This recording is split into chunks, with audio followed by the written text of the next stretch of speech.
শ্রী শ্রী রামকৃষ্ণ কথামৃত 1885 14 জুলাই তৃতীয় পরিচ্ছেদ। শ্রী শ্রী রথযাত্রা দিবসে বলরাম মন্দিরে ভক্ত সঙ্গে। আজ শ্রী শ্রী রথযাত্রা মঙ্গলবার 31 আষাঢ় 1292 শুক্লা দ্বিতীয়া 14 জুলাই 1885। অতি প্রত্যুষে ঠাকুর উঠিয়া একাকী নৃত্য করিতেছেন ও মধুর কণ্ঠে নাম করিতেছেন। মাস্টার আসিয়া প্রণাম করিলেন। ক্রমে ভক্তেরা আসিয়া প্রণাম করিয়া ঠাকুরের কাছে উপবিষ্ট হইলেন। ঠাকুর পূর্ণের জন্য বড় ব্যাকুল। মাস্টারকে দেখিয়া তাঁরই কথা কহিতেছেন। শ্রীরামকৃষ্ণ, তুমি পূর্ণকে দেখে কিছু উপদেশ দিতে?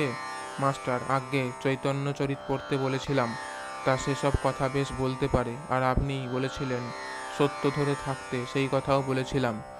শ্রীরামকৃষ্ণ, আচ্ছা, ইনি অবতার এসব কথা জিজ্ঞাসা করলে কি বলতো? মাস্টার, আমি বলেছিলাম চৈতন্যদেবের মতো একজনকে দেখবে তো চলো। শ্রীরামকৃষ্ণ, আর কিছু? মাস্টার, আপনার সেই কথা, ডোবাতে হাতি নামলে জল তোলপাড় হয়ে যায়, ক্ষুদ্র আধার হলেই ভাব উপচে পড়ে। মাছ ছাড়ার কথায় বলেছিলাম, কেন এমন হলো, হইচই হবে।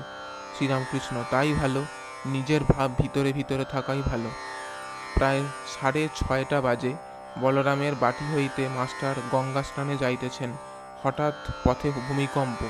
তিনি তৎক্ষণাৎ ঠাকুরের ঘরে ফিরিয়া আসিলেন। ঠাকুর বৈঠকখানা ঘরে দাঁড়াইয়া আছেন, ভক্তেরাও দাঁড়াইয়া আছেন। ভূমিকম্পের কথা হইতেছে, কম্প কিছু বেশি হইয়াছিল। ভক্তেরা অনেকে ভয় পাইয়াছেন। মাস্টার, আমাদের সব নিচে যাওয়া উচিত ছিল। শ্রীরামকৃষ্ণ, যে ঘরে বাস তারই এই দশা, এতে আবার লোকে অহংকার। মাস্টারকে তোমার আশ্বিনের ঝড় মনে আছে? মাস্টার, আজ্ঞে হ্যাঁ, তখন খুব কম বয়স, 9-10 বছর বয়স। এক ঘরে একলা ঠাকুরদের ডাকছিলাম। মাস্টার বিস্মিত হইয়া ভাবিতেছেন, ঠাকুর হঠাৎ আশ্বিনের ঝড়ের দিনের কথা জিজ্ঞাসা করিলেন কেন?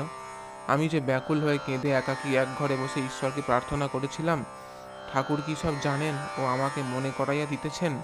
উনি কি জন্মাবধি আমাকে গুরুরূপে রক্ষা করিতেছেন? শ্রীরামকৃষ্ণ, দক্ষিণেশ্বরে অনেক বেলায় তবে কি রান্না হলো? গাছ সব উল্টে পড়েছিল দেখে যে ঘরে বাস তারই এই দশা। তবে পূর্ণ জ্ঞান হলে মারা এক বোধ হয়। মলেও কিছু মরে না, মেরে ফেললেও কিছু মরে না। যাঁরই লীলা তাঁরই নিত্য। সেই একরূপে নিত্য, একরূপে লীলা। লীলারূপ ভেঙে গেলেই নিত্য আছেই। জল স্থির থাকলেও জল, ফেললে দুললেও জল। খেলাধুলা থেমে গেলেও সেই জল। ঠাকুর বৈঠকখানা ঘরে ভক্ত সঙ্গে আবার বসিয়া আছেন। মহেন্দ্র মুখুজ্জে, হরিবাবু, ছোট নরেন ও অন্যান্য অনেকগুলি ছোকরা ভক্ত এসে বসিয়া আছেন। হরিবাবু একলা একলা থাকেন ও বেদান্ত চর্চা করেন। বয়স 23 থেকে 28 হবে। বিবাহ করেন নাই। ঠাকুর তাহাকে বড় ভালোবাসেন, সর্বদা তাহার কাছে যাইতে বলেন।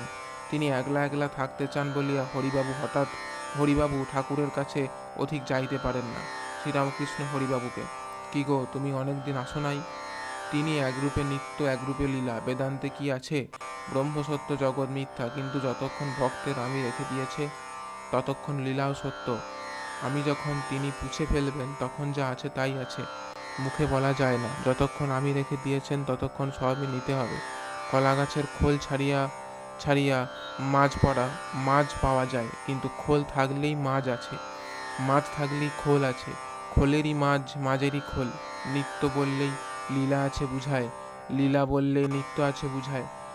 তিনি জীবজগৎ হয়েছেন, চতুর্বিংশতি তত্ত্ব হয়েছেন। যখন নিষ্ক্রিয় তখন তাহাকে ব্রহ্ম বলি, যখন সৃষ্টি করছেন, পালন করছেন, সংহার করছেন, তখন তাকে শক্তি বলি। ব্রহ্ম আর শক্তি অভেদ। জল স্থির থাকলেও জল, হেললে দুললেও জল।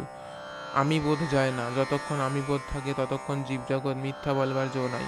বেলের খোলটা আর বিচিগুলো ফেলে দিলে সমস্ত বেলটার ওজন পাওয়া যায় না। যে ইঁট চুন সুরকি থেকে ছাদ, সেই ইঁট চুন সুরকি থেকেই সিঁড়ি। যিনি ব্রহ্ম, তাঁর সত্তাতেই জীবজগৎ। ভক্তেরা বিজ্ঞানীরা নিরাকার সাকার দুই লয়, অরূপ রূপ দুই গ্রহণ করে। ভক্তি হিমে ওই জলেরই খানিকটা বরফ হয়ে যায়। আবার জ্ঞান সূর্য উদয় হলে ওই বরফ গলে আবার যেমন জল তেমনি হয়। যতক্ষণ মনের দ্বারা বিচার ততক্ষণ নিত্যতে পৌঁছানো যায় না। মনের দ্বারা বিচার করতে গেলেই জগৎকে ছাড়বার জো নাই। রূপ, রস, গন্ধ, স্পর্শ ইন্দ্রিয়ের এই সকল বিষয়কে ছাড়বার জো নাই। বিচার বন্ধ হলে তবে ব্রহ্মজ্ঞান। এ মনের দ্বারা আত্মাকে জানা যায় না, আত্মার দ্বারাই আত্মাকে জানা যায়। শুদ্ধ মন, শুদ্ধ বুদ্ধি, শুদ্ধ আত্মা একই। দেখো না, একটা জিনিস দেখতেই কতকগুলো দরকার, চক্ষু দরকার, আলো দরকার, আবার মনের দরকার। এই তিনটার মধ্যে একটা বাদ দিলে তার দর্শন হয় না। এই মনের কাজ যতক্ষণ চলছে ততক্ষণ কেমন করে বলবে যে জগৎ নাই, কি আমি নাই?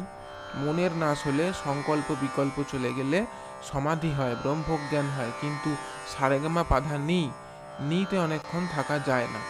ছোট নরেনের দিকে তাকাইয়া ঠাকুর বলিতেছেন, শুধু ঈশ্বর আছেন বোধ করলে কি হবে? ঈশ্বর দর্শন হলেই যে সব হয়ে গেল তা নয়। তাকে ঘরে আনতে হয়, আলাপ করতে হয়। কেউ দুধ শুনেছে, কেউ দুধ খেয়েছে, কেউ দুধ দেখেছে। রাজাকে কেউ কেউ দেখেছে, কিন্তু দু একজন বাড়িতে আনতে পারে আর খাওয়াতে দাওয়াতে পারে। মাস্টার গঙ্গা স্নান করিতে গেলেন। জয় ঠাকুর মা স্বামীজি।